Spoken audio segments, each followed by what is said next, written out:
Good morning. I'm so pleased you're all here today. Today is the annual Appeals Sunday, and as you know, in churches we often talk about stewardship is time, talent, and treasure. Today I want to talk about treasure. I want to talk about money. Money is, as many of you know, statistically the topic that Americans want to talk about least. So welcome to Sunday morning. Now, Jesus talked about money all the time, and it's often said that money is the topic that Jesus spoke the second most about, the most being the kingdom of God. And many people who have not read the Bible think of the Bible as being about God and spirituality, and that money has nothing to do with God and spirituality.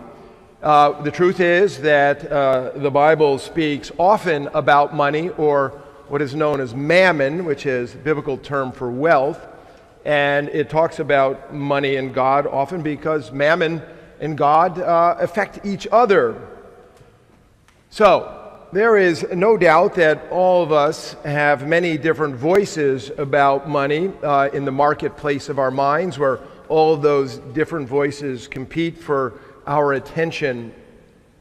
Most of us were raised on the American dream being that a poor kid can work hard and become wealthy in the land of opportunity. This is an important sort of DNA portion of the way we think of ourselves in our country.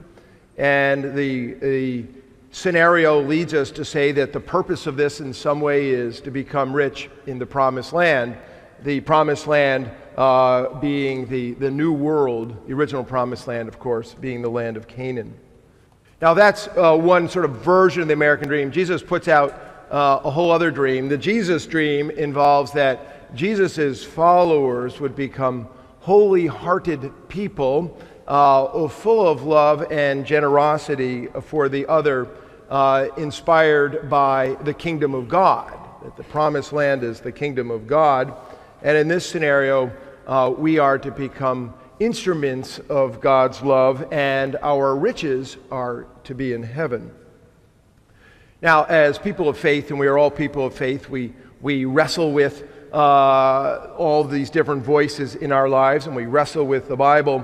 And for most of us, it causes theological dilemmas about God and our checkbook. And so on Annual Appeal Sunday, when you are being asked to make a financial pledge and gift to the church, it thrusts us into these dilemmas, even if so often we would like to avoid them. So I just want to give you a for instance. I don't actually know what your theological dilemmas are, with your checkbook, but actually I don't even know if you have a checkbook anymore.